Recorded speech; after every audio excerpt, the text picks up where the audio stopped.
right, welcome to this episode of Trojan Poetry. Again, this week I've chosen the poetry. Mike has not read it. This is called Driving in the Downpour by Kim Hyesoon, translated from the Korean by Don Mee Choi.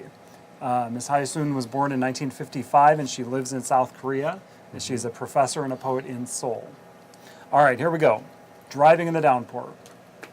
My chest has dried up like a mummy's, so that I have no energy to drink sorrow. Even the smell of water is unbearable.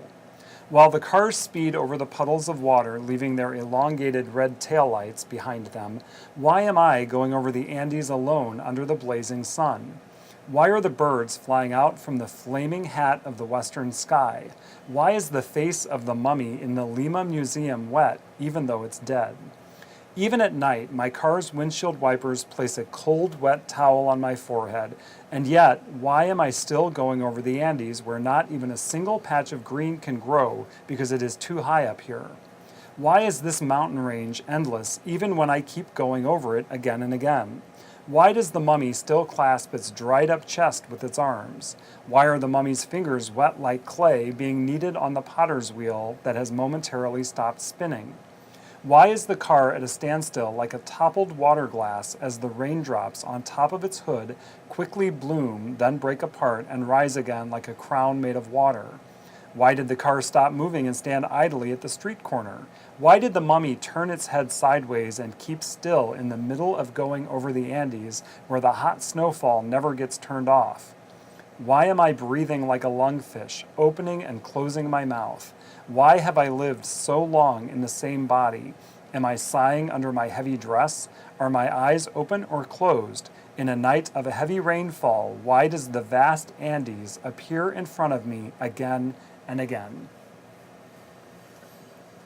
All right. There's a lot of questions I going told on you here. it There's was a lot of weird questions before we started. I told you that this is an unusual one. I don't necessarily know how to answer. The two things that I could glom onto or grasp were going over the Andes, that's one motif, and the mummy. Yeah. But she is the mummy originally. That's what I thought was interesting. Not she isn't, but she's like the mummy. Right. My chest is dried up like a mummy's. I have no energy to drink sorrow.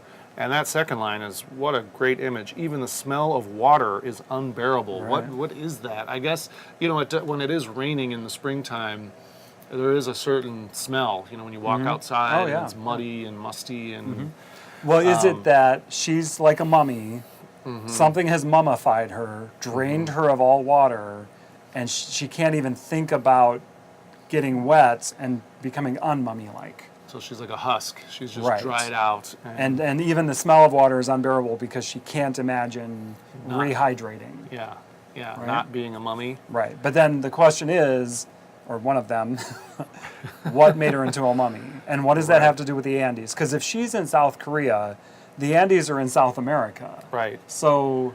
And the Lima Museum. Right, is that Peru? Yeah, Lima, Peru, Right. right? Which would be... South America, I guess. Well, no, isn't that where Machu Picchu is? Am I in the right Right, place? and I was thinking of like the mummies in South America where they're all drawn up, right? They tend to be in that kind of scream-like position, aren't they? Or those are the ones I've seen. So again, a South Korean poet writing about South America, or at least including elements of South America, with all of those questions. And I thought this would be a fun poem for students to kind of try to figure out the answers. Right. Like what has happened to turn her into this? Yeah, to turn her into a mummy. Yeah. As I'm looking at the end of each stanza, it's a question about the mummy, right? Why is the face of the mummy wet even though it's dead? And she said she's dried up and doesn't want to be wet. And then the next one, why are the fingers wet like clay being kneaded? And then why did the mummy turn its head and keep still where the hot snowfall never gets turned off? So the face is wet.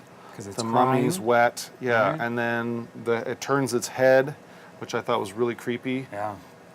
And the hot snowfall never gets turned off. So it's like the mummy is becoming something she doesn't want it to become, right? Because she's dried up, and the mummy is rehydrating. And to her, she doesn't like it. It seems like a negative thing. I mean, she doesn't seem to enjoy all the transformation this mummy's going through. Right. And then at the end, I mean, it's just one long sentence question, whereas the other ones, the first three stanzas or four are kind of broken up, but the last one is just this stream of... Yeah, question. Right, she's sighing, she's her mouth is opening and closing like a lungfish. Right, but then she doesn't know if her eyes are open or closed. Right, very disturbing. I was wondering too, is this a recurring dream that she's having of going over the Andes and the mummy? Oh, okay. Or a recurring Like maybe nightmare? she went over the Andes with somebody, and now they've broken up, or somehow a relationship has passed away ended, or something. Right. Yeah. Right. Now I have a quote from her on the next page. You can see there, or a quote about her. This is from a website. It says, "Kim's poetics are rooted in her attempt to resist conventional literary forms and language long defied by men in Korea. According to Kim, women poets oppose and resist their conditions using unconventional forms of language because their resistance has led them to a language that is unreal, surreal, and even fantastical. The language of women's poetry is internal, yet defiant and revolutionary." And you certainly, I think, right, these are like 4 or 5 paragraph stanzas. You know, and I don't know if that quote has anything to do with this, but I just thought it was an interesting Yeah, quote well, to look at I would anyway. agree. This is defiant and revolutionary. And it is unreal, surreal and fantastical. Yeah. So basically, by creating this form that's not straightforward and not direct, she's created a female form that is mysterious. And it's ironic that I think a man translated this poem. Well, right? and she's like challenging the reader. I'm asking you questions, you figure it out, right? Like she's not going to give us the answer. We have to infer and intuit and look for evidence. So I thought this would be a fun one for students to try to begin to answer the questions. Just what an interesting mashup, you know, with the Andes, the mummy, and then the lungfish at the end. I figure it like opening its mouth over and over again. Right? And a lungfish is dry when it comes on land, isn't it? Isn't a Or it's lungfish the gasping, one that can maybe. like flop from a right. pond to across Like land the to another first- pond? Oh, Right, could be, so it would be wet to dry to wet, kind of like she was Oh. talking about before. Yeah, good point. So I don't know, right, lots so- to think about. I'm going to read this about 10 more times. Yeah, and then- so you've got a lot of questions to look at here. Thanks for watching. Please join the conversation in the comments on YouTube or on Twitter at Trojan Poetry DGN. Also check out our website at trojanpoetrydgn.blogspot.com.